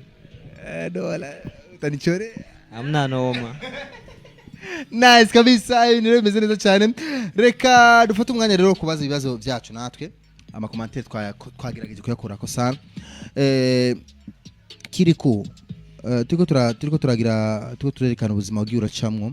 Hariho umuntu yabagije ikibazo muri commentaire kandi cyishana umenga ndabaye intéressé uvuga ati umunsi nzogirirwa amahirwe yo kubona na KiriKou nzokimaza ikintu. Sorry sindagusubije inyuma kuvyakubaye ko kubura mama nibiki ariko ndagusabye wihangane nk'umuntu w'umuhungu byarabaye nivyo ariko turakeneye uduhe umuco gato. KiriKou kuri wewe byagenze gute kugira ube mu ibarabara ufise mama? Abantu benshi bariko barabibaza iki kintu ati none birakunda ko umuntu aba mu ibarabara kandi afise umuvyeyi afise mama. Mawasiliano imigenderanire hagati yawe na mama yari imeze gute kugira udeside kuja kuba mu ibarabara byari hari habaye iki kakiri? Birashoboka kuba mu barabara mbere ufise n'abavyeyi bose kirese mama kubera ko si twese twahiriwe kugira ubuzima bwiza bo twatandukanijwe n'ubuzima mama wanje kandi mama wanje twari tubanye neza kandi nta ngorane nimwe ari kandi naramukunda kandi cyane kandi nawe yarankunda n'ubu ndafise voice nga ayuko kuwa gatanu twari kubonana ariko kuwa kabiri Imana ikiramuhamagara mugabo siwe yatumye nja mu barabara n'ubuzima bwatandukanije. Okay. None muri histoire ya muhungu yatubwiye yuko KiriKou nivyo hari imigenderanire mibi hagati ya yuwahoze ari umushinga ntayo mama wawe hamwe nawe. Ivyo byo hari kuri muri ivyo KiriKou? Je kuva nakavuka kubera ko mama wanje nubwo twabanye igihe gito urufasoni mfise ugo nubaha abantu ni kubera mama wanje nubwo twabanye igihe gito ariko yaranyerese gushora no kubana n'abantu ko kandi n'ubu nivyo bintunze nta muntu nakwindero. Ni nayo mpamvu abantu benshi bankunda bamfasha ibintu byinshi. Je sinogiranira imigenderanire mibi n'umuntu asumba ariko urabizi umwana uba utavyaye kandi we yarafise abandi bana kuri mama wanje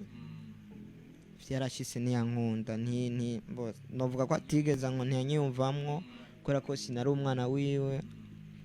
Labda ngira yibaza ati none abizogenda gute ejo n'ejo bundi uzosanga ibintu vyikinika kwatorana ngaha ngo ni umwana wanje.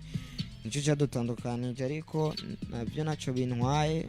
kandi ari hose natuze nje naramubabariye nta ngorane n'imwe. Yego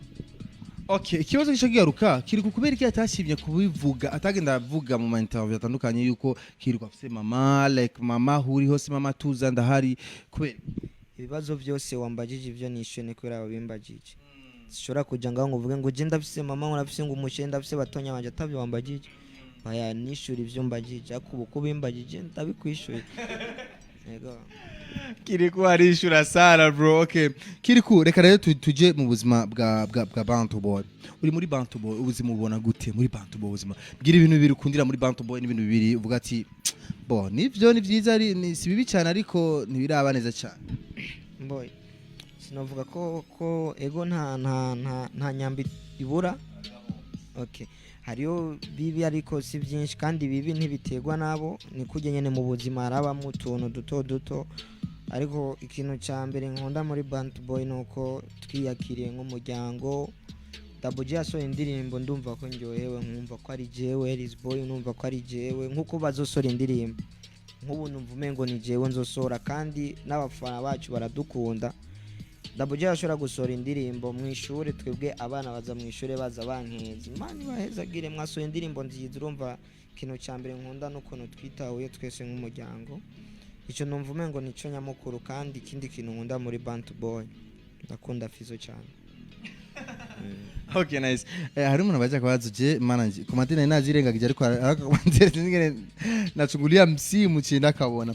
Bronson Chenza baby arabaje akabazo ati muri Bantu Boy KiriKou arahembwa cyangwa like ni nk'umwana gusa mu rugo Mbo impembwa nahembwa byose ni kazoza nta nabi banshakira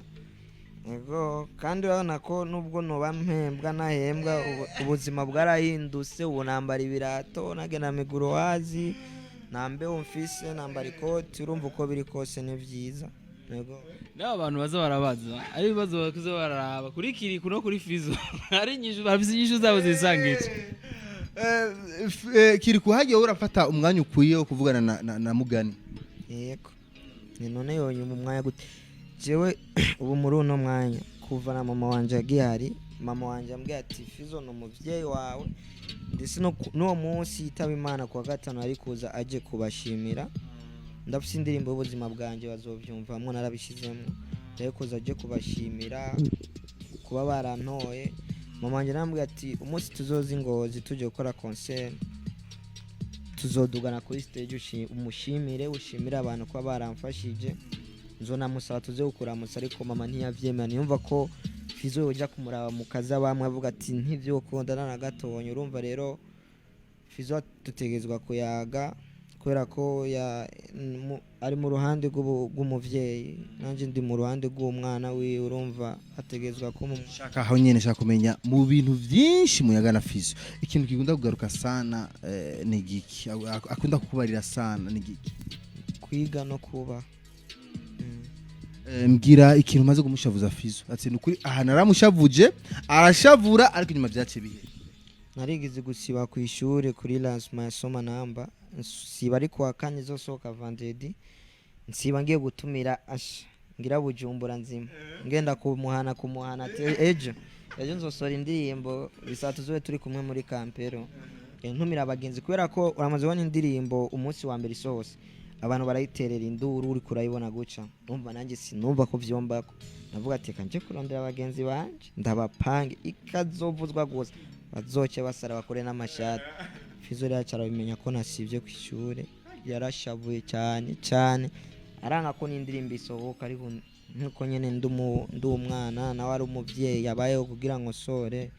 yaransavye ikigongwe bambe namusavye ikigongwe kandi yarakingiriye yego akantu Fizo maze kugikirira karakubabaza ugatisha vraiment ariko inyuma yaho byace bihera nkuko nyine wabivuze iwawe Fizo na sinavuga ko amaze kumbabaza kirese ko uwo munsi yarankangamiye cyane ariko mbona ubwo nababaye nije nari mu makosa urumva nategetswe ari kuvyikuramo yego muri Bantu Boy murakunda murablaga sometimes ijya team yanyu ndo Mike bande ba Elis Boy cyane gose cyakumenya blague umwe agutera wewe blague nicokoza sana dore ko ndo Mike ni mwana zananye Mike kurumva ko mbaza ko noro ingurube ngaha nitwajisa ibyo mbaza n'abandi ni blague nyinshi bakunda gutera inkuru cyane kandi bingeza ahantu aho hari bose babimenye bingeza ahantu yego okay kenshi bwo murapfina na Fizo bwo muratera ama blague akunda sishobora kumufyinisha ndufyina blague nagucoko ndishobora gutera blague Fizo ndamwuba ku rugero udashobora kubibaza nawe yego uburyo muticara mu muryoherwe tera inkuru nyene ambwiye ati kushure bimeze neza canke iki mbere aje n'ahantu ndi ncangenda kandi yarabimbugije kuraki ndumva ko ndamwuba ko n'ahantu yicaye nashobora kwica kubera ko yaraminduriye ubuzima kandi cyane yego ni nk'umuvyeyi namaze shaka iki kwishure bimeze neza umviriza ijya ndimbo naririmbye umva ico nkosora ariko nidutera blague cyane ndetse nidukunda afise umuryango munini wangu niyoronka umwanya wa blague cyane mbwira ibintu bibiri Fizo ari hanze umukumburako cyane kumubona gusa Fizo aje no kuri studio ndyamye nca mvyuka genda musinda muhimba yego nico cyambere kumubona no kumwumva aryohewe adashavuye yego nice ikintu ukundira madame wa Fizo kuko nawe umunsi umwe nari muri bank boy nabonye arakunda cyane kubagendera sana ikintu ndamukundira afise umutima w'umuvyeyi nje ndamuhamagara mama nawe amamagara ko ndi mukuru wa Eden nyene nk'umwana wiwe nyene babaye arababara ryohe wararyohe urumva n'umuvyeyi wanje ndakimukundira cyane kandi ari Imana imuheza yego. Okay, tuve muri bantu boy ni giki KiriKou ni impuzu zihe KiriKou atokwambara naho ubo muha amahera atopfa yambara nk'isutiye nawe no kwambara kabisa wiki sutiye ntiyo yambara atana babero impuzu none wambagije impuzu isutiye imvutano ikanzu ijipo nubwo bizoshika bikagegwaho kubera ko imyaka ibintu biguma bihinduka je ntabyo nzigera namba. Okay, KiriKou dishaka kumenya kuri show yanyu ya lo 14 hajya kuri show yanyu hari kwa Sion musio kwa Sion shaka kumenya look zobuje ufise mu mutwe tugari byo kwambara shaka mu kumenya mu mutwe so look nyene cyangwa akantu kazoba kiyonge ubwo ari akantu kazoba kavuye ko azavuye ko mushatsi nzo mfize igipara Beni uwo muravye KiriKou arabigwa n'igipara abarapere mugabo nabo bafise umutwe umeze gute akubwira ko igipara kimubera. Okay, rapa wemera sana mu Burundi turekanye na bado bo tuyihoze abari rapa wemera hanze abantu bavuga ati nukuru ya mutipe aratese mu barapere bose nabonye sindabona Fizo agira igipara nanagikunda aje nemera KiriKou mu Burundi nemera KiriKou ego kwera banduta imyaka mu barapere yego hajya bifesi wawe na kurusha imyaka gusa mbo nubi yindi ntumbero bifesi je cyakumenya umva avuze ati abarapere bose rendira ko haza KiriKou abarapere bose bakuruta imyaka nta bindi bamuruta bifesi akuruta imyaka gusa ya arashoboye mugabo nibisigura ko umviza nabwire nyimba nsumvye imyaka nyimba nivyo ntamusumba jewe nivyo nsumvye imyaka ariko arashoboye kandi genda na ushobora kudashobora icyo nikindi turi kwa nsumvya none tubona two batungana kusubye wowe uvuze ati agusumye imyaka gusa nta bindi agusumye tomora ikibazo neza umbaza ati ikibazo bagusumvya kurapa bona bagusumvya apana kuja mu bintu cishari anari. Je ndamubajije rero KiriKou wewe tuje muri rap wewe na Bface nindasumbye ubu ndajugumiza uwundi tureke ngo arashoboye ngo byara inyishu ni je ndamusumbya we aransumbya Chume ngo ndakaze wa Chume ngo ndakaze uwo mujugumiza twojugumizanya kubera Bface nawe arakomeye cyane kandi genda kurundi bintu ariko araherekeza ni twese turabarapere ni challenge kandi nubwo vyoshika nka mudisinga cyo kandi singa nagwanko rurimo ariko nibisigura ko Bface adashoboye arashoboye kandi na hip hop uramusumbya jewe wivana no kwibona ariko joko ndabibona ndakaze. My God, ewe KiriKou wewe nani guyo oya yabitomoye atibaza ko ariko ndamujya sasa riva kucuma muri bantu boy bose nuko Eris Boras kuntu yatugoye Fizo nawe uko nyene KiriKou nawe nyene nice kabisa shoboye kandi hip hop yo mu Burundi nyimba igeze nko kuri 60% arafise mu gice kinini kandi cyane. Umwanya umaze mu muziki KiriKou hari ikintu kimaze kuba ko kikagutsitaza sana turekanye nabyo by'abasat bijya cyane cyakubayeko cyakumenya kuva ubu mu star kuva huzwi ikintu kimaze kukuba kuvuga ati nukuri akana ka challenge nazofana ahujya Bface atubwira ati jewe challenge nazofana ibagiye narigeze kuri kwigira muri show ndariha kandi kuri afishe wewe ikintu cyakubayeko ni giki ubu vuba mu kintu kimba ko mbere kitananezereza abanyeshuri bo kwishure baratinya kumvugisha baraninya kandi cyane bo bashaka muri pause hageze baruzura ku muryango ariko nkabura no ndamutso birambabaza cyane ntibisanzura kundamutsa bo niyo nantira n'ikaramu ibyo birambabaza bibaza ko ari kubera iki mbongira abona umengo no bandamusumbana ariko twese turangana yego turabizi neza ko abanyeshuri kuri Cedric bakadukurikirana kandi turazi ko ni benshi bigana na KiriKou bakadukurikirana kumbere KiriKou nababwire rero ukuntu bo kwifata uko bamubonye basha umba babwire uko wewe wifuza bazogufate bakubonye mbogenda umugangster wangu nta bintu byinshi fise ukija ni petano fresh kama tutaongea fresh nimba ari cigwa ndagusigurira nta ngorane nimwe hama tugumenye ne turabagenzi bisanzwe ariko apana kuntinya ushaka kumvugisha umvugisha yego imfungurwa KiriKou akumbuye gufungura nizi ubugari nazo heru ndaboherutse muganda bukumbuye ngo ndaboherutse ariko ndabukumbuye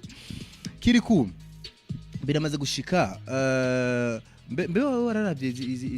waragiye uramaze kuja muri aya masale waragiye muri aya masale salle de cinema ya narazijamwo mbe naraziraramwo hajya ujya mu ngo yakwerese haruguru yaho barahubatse harimo isale y'cinema n'ivy'imipira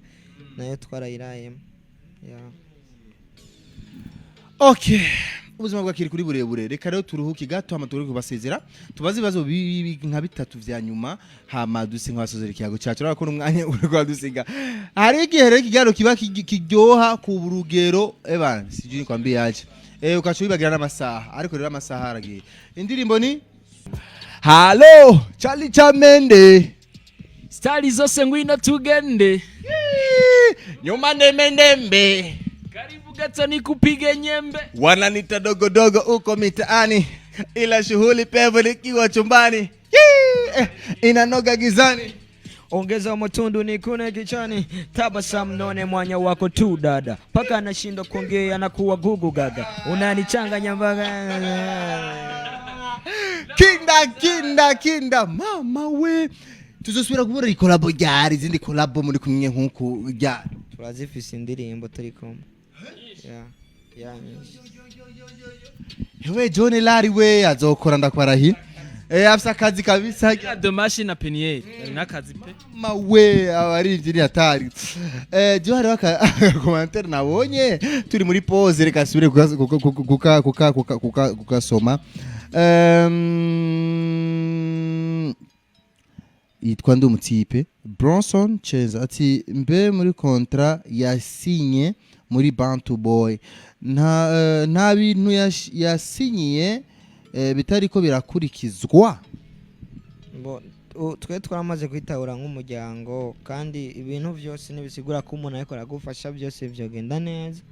ivyanka navyo gikuru nuko twitahuye bidakunda turavyihanganira bizokunda ubu ntidugikora nka kontra nivyo kontra zirara ariko ubu dukurikiza twaritahuye nk'umuryango ego ati abari byose munafise ngo ingeso bavuye mu malebo bagaca batangura kuzivugana sinzopfa mvuye muri Bantu Boy kubera ko jendo umwana yakujijwe na Bantu Boy nubwo nzova muri Bantu Boy nzoguma ndi Bantu Boy sinzire nk'abo bandi bazobava Harmonize kwa Diamond navyonzi mugajewe ndi Bantu Boy nubu nyene wontema ngaho bona Bantu Boy rikira seseka amaraso ngaho kubera ko ukunda kwambara impuzu za Bantu Boy cyane kuruta abandi mbona kubera ko ndayambaye ndambo fisa abantu benshi bankurikirana kuri Facebook babonye ndayambaye urabona ati ndi impuzu za Bantu Boy za abandi rero bakurikirana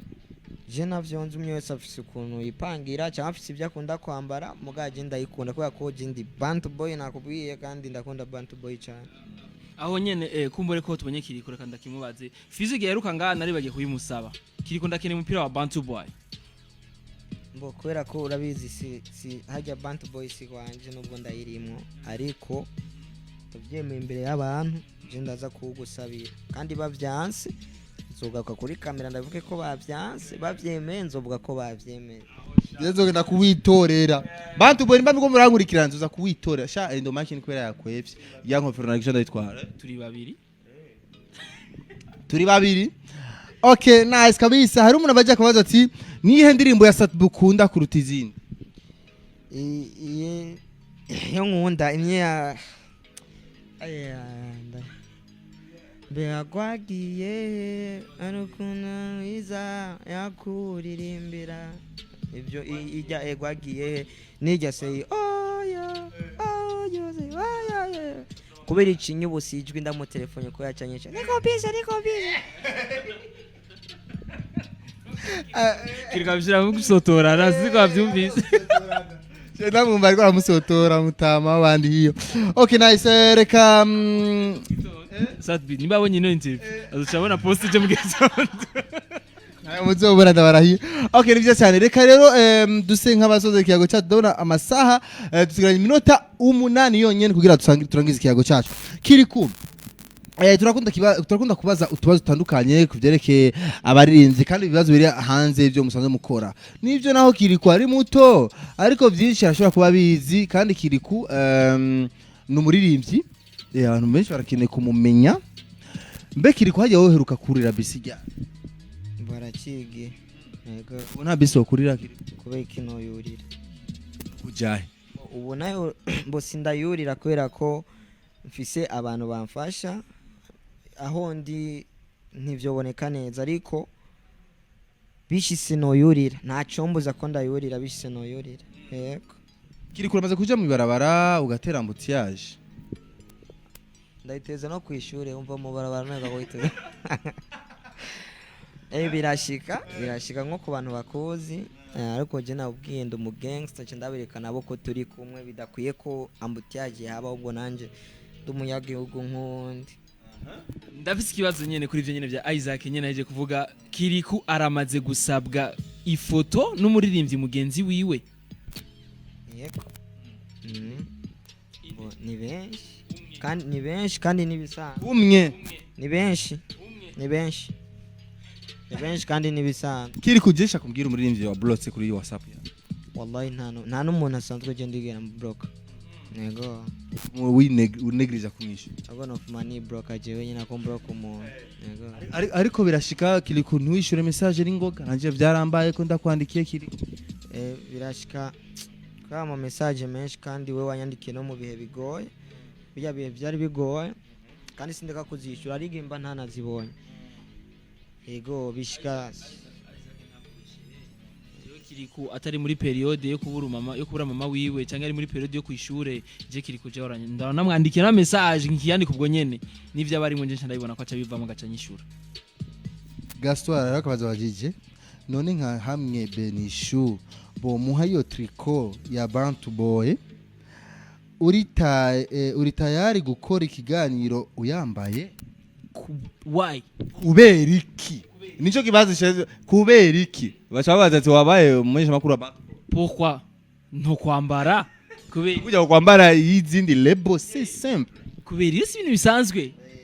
nibisanzwe nasi shira kwambara nambaye First Farias kuri aho no kwambara First no fuma nambara Bantu Boy atari ya Wasafi cyangwa ya Start Boy ya Wizkid wambaye ibwo ya Empire Simba Gang cyose yugo je byo nanshimisha yensi nuko nyine ahubwo jewe renda atera ngo nigera endo Mike yashia kwepa endo Mike nibigura bakino kiganiro garuka nigera yashia kwepa hariho nkofero yambaye nta yari gutahana ndabarahi. Okay nice reka tugaruke muri ngo Bantu Boy irafise duka nivyo yego ihe mboni baragiyugurura ntibarashima ko bijya kumugaragara umugabo bazojugurura yego okay bamaze gushika ugaca ahantu ukumva abantu bariko barakuvuga ntibamenye ko ari we yari mu brother yigeze kuntuka Igitega muhungu Igitega oya mu mivo Ngozi ariko arakuvuga avuga yako atacyo nshoboye ibintu nk'ibyo ngo none ngo nkakajya bagakundiga ati brother yega nije uyo ngo sorry ngo urashoboye byata ego agire kubishitse bro ati wafashwe vugisha ukuri man KiriKou shaka tubwize ukuri bishitse ugahura n'umuntu akwanka ukabizi ko akwanka KiriKou who is the next nta kibazo na kimwe ubwo ndagenda yene nkamuramutsa nkamweka nubwo mbo birashikanye n'umuntu kamwanka tocho mufu kandi ntitwokundwa na bose ariko jewe unyanga naco biba bintwaye nta na gitonya kubera ko duhuye no kuramutsa ingorane buba wagize no zikemura ndazishoboye nta kintu kimwe biba bintwaye unyanga yego. Okay iyi shimwa yumvise ni byiza cyane je n'umenga nafite ibintu byinshi shaka kumubaza KiriKou ariko n'umwanya umenga ntuko ratwemerera dusikira iminota ishika kuri 3 shoka navire muri Mike bro oya vuga ibintu ko ridoga gura oya KiriKou niwe yavyumvise wenyine ma okay kwafe KiriKou to avuze ko hava bora na taxi okay cyangwa ababura bis oya nivyo KiriKou birakubira ko bifuze KiriKou naje mavuga bya bintu ko turavugana mu matwi okay nice KiriKou biramaze gushika ukavugana n'umukobwa kuri Facebook cyangwa Instagram hama mubonanye nawe ukavuga ati what we ni wundi jewe ntabwo rivugana nawe byarashise muhungu mbere byashise tuvugana dorera kwishuri namubona ariko tujya dushuka ndamubona tutarika ati mama we naciye ndonkikonje naciye nikonje kabisa uga turi kurambesha si we ibyo bintu KiriKou avuze biramaze kumva ko nka gatatu twaduhembe twaguca uri kurambesha kandi je sinkunda umuntu abesha ikintu hano alefiye bakunda kugira bijya bintu nuko bo bireka kuko bijya bintu sivyo afete baradukanga Isaac tureke kabisa natujya duhembe twagucana turababeshera cyane urumva bafite system ingene binjira muri Instagram bakigira makeup none ku KiriKou posting je yaranyandikira mbwa ati ndagufana kandi ndagukunda mbere ashaka mbwa ati ndifuza ko twobana kumwe ariko ndamubonye kwishore tujya dushugwe tutariko nagoye mu gahunda tumeze nk'utuyabo tumeze uturori izina ryawe bakunda kutazira Jyautani ryo gusinisha niri Jyautani ntacyo je benshi banyita KiriKou benshi banyita izina Jyautani yari KiriKou nyene mugari carivamo nyene izina nyene novuga ko ari kwanje babu ryavuye sa bawu nimbari babu bawu nje nitwa Akbar mama rirumva namushavoje yarabura ukuntu avuga wakbar avuga webawu cyamagaro ko nyeri cyari kora gucunye ni ari iwacu byo kavuga ngo Yusufu Akbar ntiwombaga muga bawu baca bamenye hari umukobwa yitwa Shalizadi Seleman Shalizadi ati mumbarize nimba yibuka umwana kera bita bahamagara bawu nimba niyo nakuri ico kibazo nice nta saha wambaye KiriKou waye kubera ko mva muhira napanze umwanya avuga ati haya kuri buja yitinza kugera we umwanya nza kuva we umwanya yego nabazana yo kuri kina utayambaye andisha ndayifise je mbwa no mu telefone nabyagiye KiriKou urifuza kuzo kwiga kaminuza ntikirizwa wangu Imana gusinja imbere urazi ntiwovuga ngo utegerezwa Imana ije imbere ngo kubera ko je ndashaka kuzogeza igihugu canje kure cyane nkunganira abandi aho batashoboye kugeza igihugu nk'ubu KiriKou reka akabazo kanyuma nk'ubu bishitse babwira ukabona message cyangwa umukobwa arayadukije araje muri Bantu Boy ati niko na mimba KiriKou mfise imbanyi ya KiriKou shaka kumenya ingene ovyifata umerokwa wewe umerokwa vipi mugabo byarigeze kuba kumba ko nukuri kw'Imana kandi je sindigara nkora ivyo bintu bwa byarambaye ko kandi banshaka kwa mahera uticu duasamire ngo tuyikure ngati we ukura yudafise twahuriye je natowe nyene n'aba mama bankunda baramufata ku nguvu baramupima basanga sivyo urumva rero Imana ihezagirwe cyane narahashe ngo ariko mwara bikora tubikora nande gamuhungu niho nyine yakwagira ijinda none umukobwa yo kwiyadukiza mahera ntawe yarafise shaka mahera je sindigera yari yabonye ko byo bintu navyo nokora je okay KiriKou akajambo kanyuma rero kuba fan ba tutaraheza KiriKou mbwira ikintu kikujena kuba journaliste y'abarundi mba journaliste b'abarundi benshi bafise ubugwi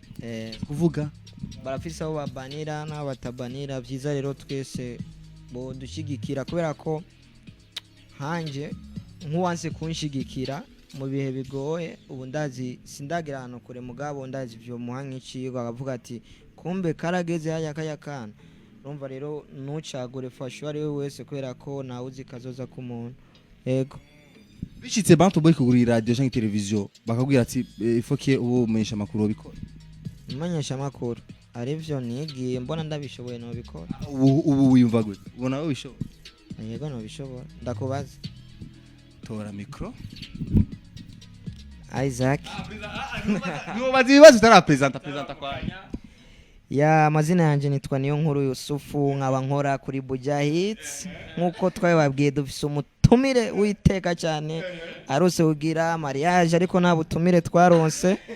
nawe sundi ni Isaac bite ni sawa KiriKou urakomeye ndashima no usigaye ufise ijwi rya madame ato na madame gaho KiriKou urajeje yewe bara ariko yo bishobora yo bishobora none ugera mubaza